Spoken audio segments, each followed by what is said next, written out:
Pozri sa na svoje paradajky, ale poriadne sa pozri. Vidíš tie žlté, zvednuté listy na spodku? To nie je počasie. To si ty.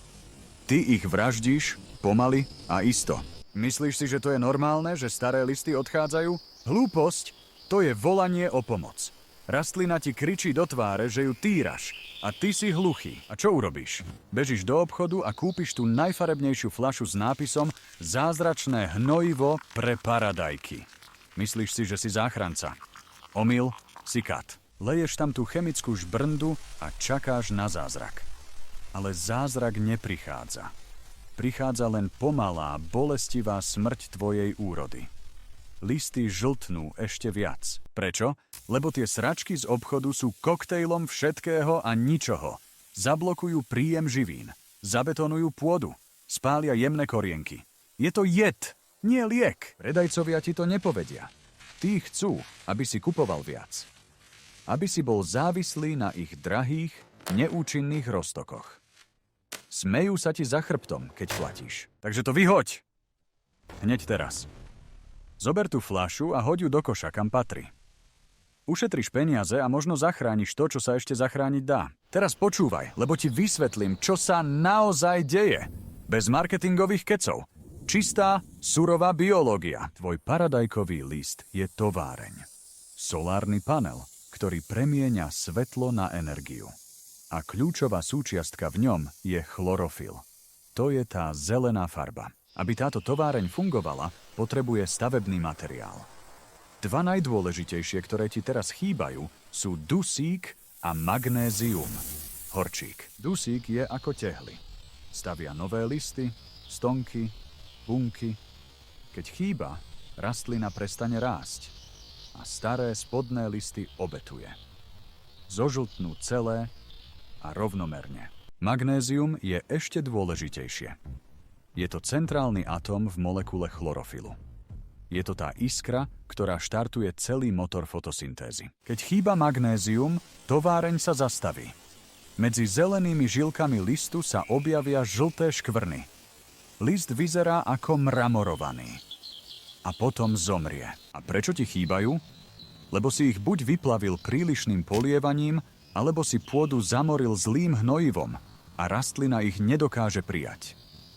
Tomu sa hovorí blokácia živín. Dosť bolo teórie. Ideme na prax. Ideme zachrániť tvoju úrodu. A riešenie nestojí 20 eur. Stojí pár centov. Potrebuješ len toto. Obyčajnú horkú soľ. V lekárni ju kúpiš pod názvom síran horečnatý. Žiadna mágia. Čistá, brutálne účinná chémia. Zober 10-litrovú krhlu s vodou. Nie studenou z vodovodu. Odstátov vlažnou vodou. Chceš rastlinu liečiť, nie jej spôsobiť ďalší šok. Do tej vody nasyp jednu polievkovú lyžicu horkej soli.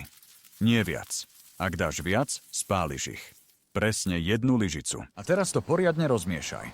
Miešaj, kým sa každý jeden kryštálik nerozpustí. Nechceš na listy liať koncentrovanú soľ? Týmto roztokom zalej každú rastlinu. Pekne ku koreňom. Asi liter na jednu paradajku. Pôda musí byť predtým mierne vlhká. Nikdy nelej hnojivo do suchej zeme. Toto je výživa pre korene. Ale my potrebujeme rýchlu pomoc. Prvú pomoc na list, takže si časť roztoku prelej do rozprašovača. A teraz to najdôležitejšie. Postrek rob buď skoro ráno, alebo neskoro večer. Nikdy nie na priamom slnku.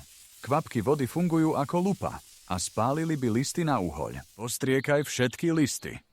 Hlavne zo spodu. Tam sú prieduchy, cez ktoré rastlina dýcha a prijíma živiny najrýchlejšie. Buď dôkladný. Toto opakuj raz za 10 až 14 dní. Nie častejšie. Sleduj svoje rastliny. Uvidíš, ako sa tá žltá smrť zastaví a nová, zdravá zelená farba sa vráti. A čo ten dusík? Ak žltnú celé spodné listy a opadávajú, pridaj do zálievky aj zákvas zo žihľavy. Prírodná sila, žiadna chémia. Ale o tom na budúce. Teraz máš návod. Jednoduchý, lacný a brutálne efektívny. Žiadne výhovorky. Žiadne skúsim to zajtra. Urob to hneď. Máš na výber. Buď budeš ďalej počúvať hlúposti a na jeseň plakať nad holými stonkami stromy zoschnutými paradajkami. Alebo urobíš to, čo som ti povedal. A o pár týždňov sa budeš ohýbať pod ťarchou červených, šťavnatých plodov.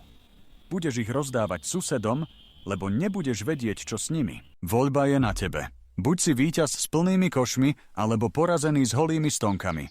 Ja viem, čo si vyberiem. Ak tá chceš ďalšiu surovú pravdu o záhrade, ktorú ti nikto iný nepovie, tak rozbi to tlačidlo odberu. A zapni si upozornenia, lebo toto bola len prvá lekcia.